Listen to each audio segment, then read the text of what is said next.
Muito bem, voltamos a falar direto da página do jornal Visão Espírita no YouTube e no Facebook para mais uma gota de Espiritismo, mais uma gota de O Livro dos Espíritos. Estamos no capítulo 2, Elementos Gerais do Universo.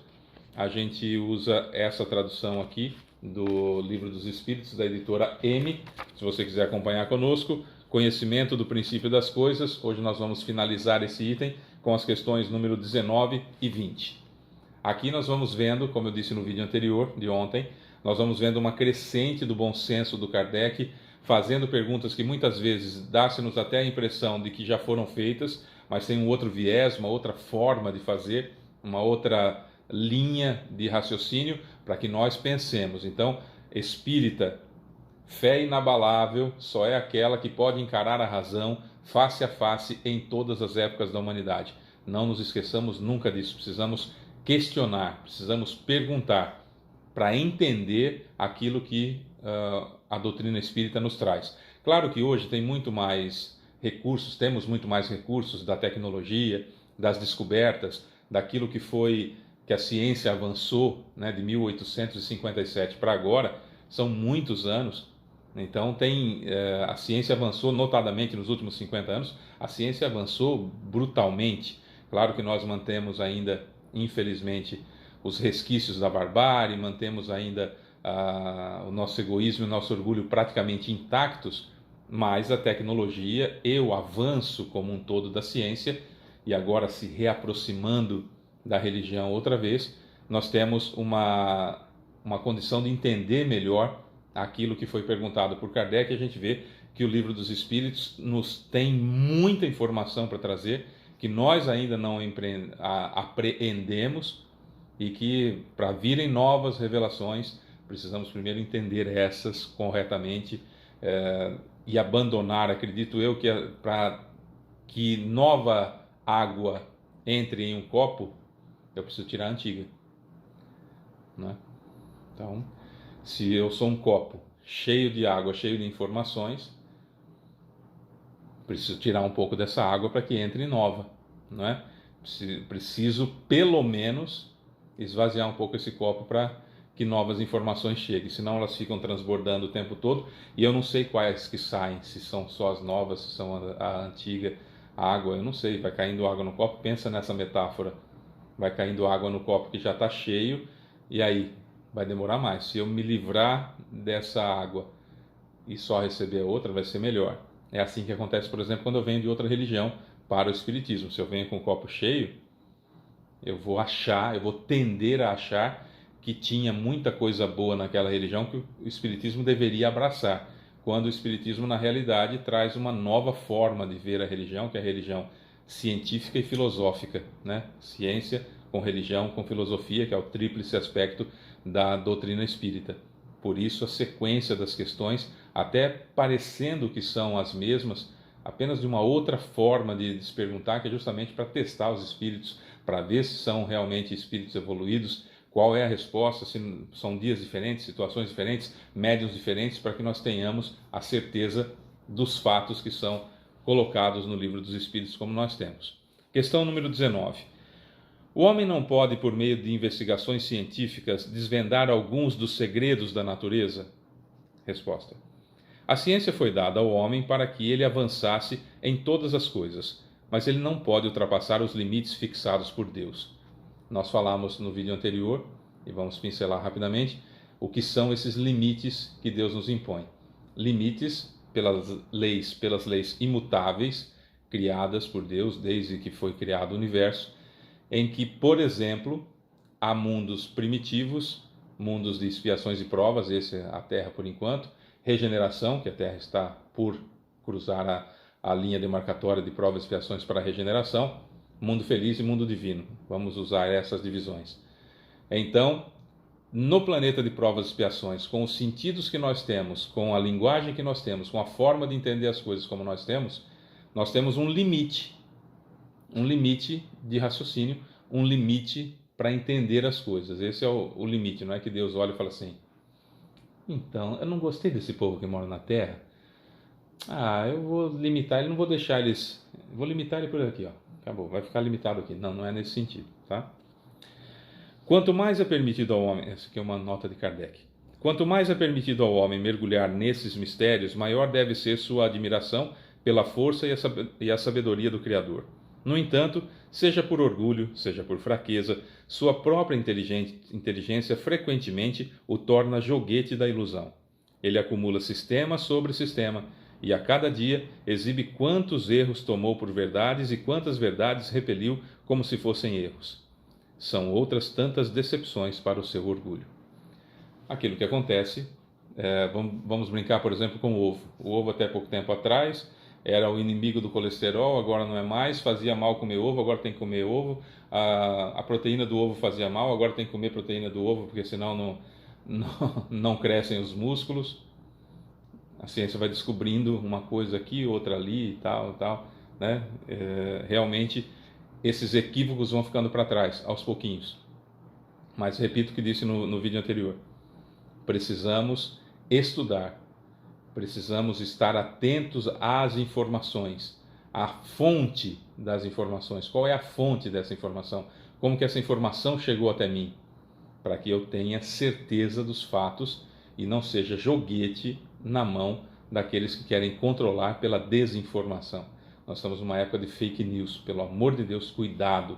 Não passe adiante aquilo que você não sabe de onde veio, e não é porque está na internet, não é porque está num livro, não é porque está num panfleto, ou seja lá onde for, que é verdade. Busque sempre comprovar se aquilo faz sentido ou não. Isso é muito importante.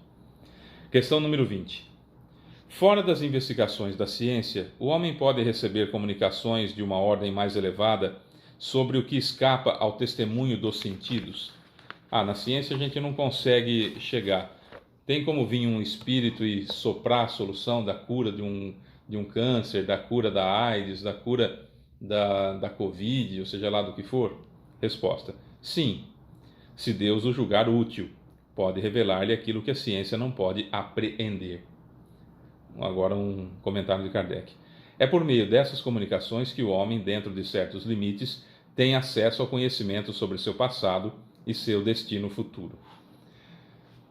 É claro que muita coisa vem da chamada inspiração, mas olha só, vai adiantar para todas as pessoas quando eu vir um acidente de carro, por exemplo. Eu vejo um acidente de carro em que, infelizmente, a pessoa que conduzia o veículo morreu no acidente, tá? Que infelizmente isso é bastante comum aqui no Brasil, tá? Na nossa região é noticiado toda hora. Ontem e anteontem tivemos 2 desses casos, tá? Vai adiantar quando eu falar assim, nossa, qual velocidade será que estava esse carro, né, para ter acontecido essa morte desse jeito, né, tão violenta? Vai adiantar um espírito vir aqui no meu lado e falar assim, E igual a M vezes C ao quadrado? Eu falo, tudo bem, e você? Não vai adiantar se eu não souber que essa fórmula de energia é igual a massa vezes aceleração ao quadrado. A energia que aconteceu ali é a massa, o peso, que a gente chama de peso, né? Que é a massa do veículo, por exemplo, vezes a aceleração dele ao quadrado. Então está 40 por hora, quando dá 40 vezes 40? 40 vezes 40 dá 1.600. Então o peso do carro, 1.000 quilos vezes 1.600, é a energia que colocou, projetou o corpo da pessoa para frente. Tá, aí eu tenho que saber o que isso significa na inércia, aí tem que fazer os cálculos, sabe? Vai adiantar só o espírito vir e soprar na minha mente e falar, E igual a M vezes C ao quadrado? Não, eu tenho que saber aquilo que o espírito vai me lembrar, ele não vai me dar informação. Então, no plano espiritual, antes de encarnar, nós nos preparamos, nós estudamos, nós projetamos a nossa encarnação com aqueles conhecimentos que eu vou precisar para colaborar na criação com Deus. Muito provavelmente espíritos extremamente evoluídos intelectualmente, mas que a moral não era tão evoluída assim, então fizeram barbaridades, arrependeram-se, passaram por expiações em encarnações, e aí prepararam-se suficientemente para vir então com toda a sua inteligência, agora com a moral mais elevada, colocar à disposição da humanidade alguma coisa mais importante, certo? Para salvar milhares ou milhões de vidas, em contraste àquelas milhares ou milhões de vidas que foram tiradas através das suas ações maldosas, ruins, deletérias, dê o nome que se queira. Estou falando bem por alto, mas só para a gente entender como que funciona. Aí vem preparado, no momento oportuno, em que a humanidade tem condições tecnológicas para desenvolver, porque para eu fazer uma vacina eu preciso que alguém tenha desenvolvido algo aqui, alguém tenha desenvolvido algo aqui, alguém tenha desenvolvido algo aqui, aqui tem que ter um sistema de logística, aqui tem que ter um sistema de distribuição, tem que haver uma globalização disso, uma globalização daquilo, para que então eu possa receber a inspiração daquilo que eu já tenho na minha mente, que eu já tenho comigo, espírito, para que então eu me lembre e, de acordo com os ingredientes externos que eu acabei de falar, eu consigo então compor uma vacina, por exemplo. Tá? Esse que é se Deus julgar útil, o limite de Deus, é que tem coisa que não adianta, né? Pode ser, por exemplo, que a cura do câncer já tenha alguém ou algumas pessoas, um grupo de pessoas prontas para desenvolver uma vacina ou um remédio que cure o câncer. Apareceu, toma uma pílula, resolveu a questão. Tá, mas para chegar a essa pílula precisa de toda uma estrutura que talvez ainda não esteja pronta no planeta. Percebe? Então esse é o limite, esses são os limites que Kardec fala, os limites de Deus. Não é que Deus põe um limite e fala, não quero que cure o câncer desse povo, não. Não é isso, né? É que há uma necessidade de evolução da inteligência. E parece, nos últimos tempos que nós estamos vivenciando, parece que nós estamos regredindo. Como a gente sabe que o espírito não regride, então nós estamos vendo que mais pessoas sem inteligência, sem evolução, estão tendo controle, estão fazendo mais barulho do que aqueles que têm inteligência, do que aqueles que têm evolução. Então, como dizia um velho adágio popular, o que, eu não sei a quem essa frase é atribuída, então vou usar como adágio popular. O que me incomoda não é o barulho dos ruins, mas o silêncio dos bons. E isso está acontecendo muito no mundo hoje. A gente parece que tem até, como dizia Rui Barbosa, acho que a gente tem vergonha de ser honesto, a gente tem vergonha de ser bom. Mas isso passa, temos que estudar o Espiritismo. Bom, eu sou Fábio Pereira, essa é mais uma gota de Espiritismo, a gente volta amanhã. Aí na manhã nós vamos falar sobre Espírito e Matéria. Beijo para você que fica.